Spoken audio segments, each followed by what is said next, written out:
लोगों को एक सोहर गीत सुनाने जा रही हूँ। अच्छा लगेगा तो लाइक शेयर और सब्सक्राइब जरूर से जरूर करिएगा।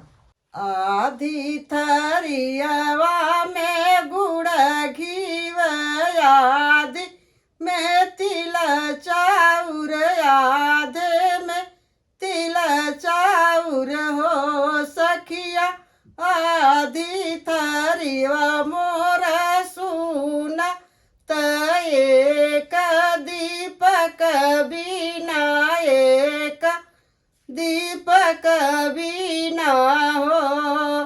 आधी थरियवा में गुड़ घी आदि में तिल चाउर आदि में तिल चाउर हो सखिया आधी थरियवा मोरा सुना त एक दीपक बिना हो।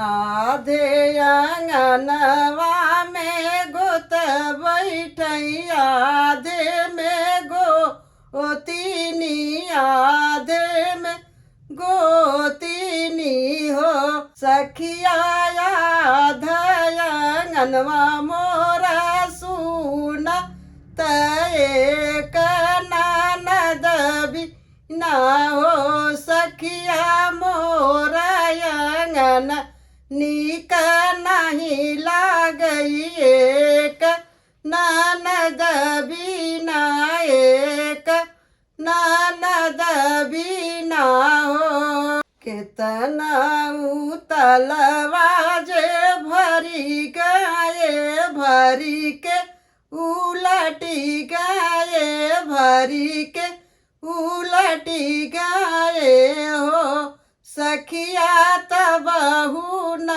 तलवानी का लागई त एक बकुल बिना हो सखिया तबहु न तलवा सुआ अवन एक बकुल बिना हो।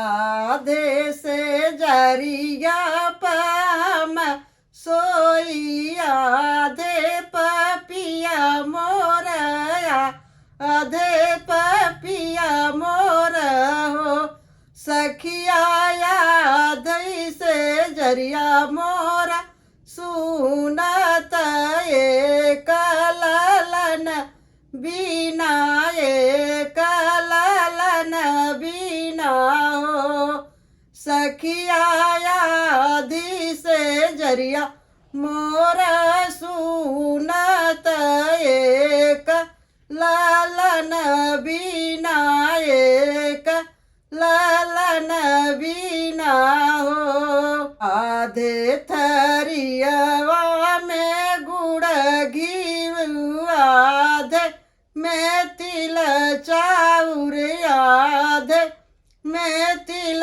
चाउर हो सखिया आधी थरियवा मोरा सुनत एक दीपक बिना हो।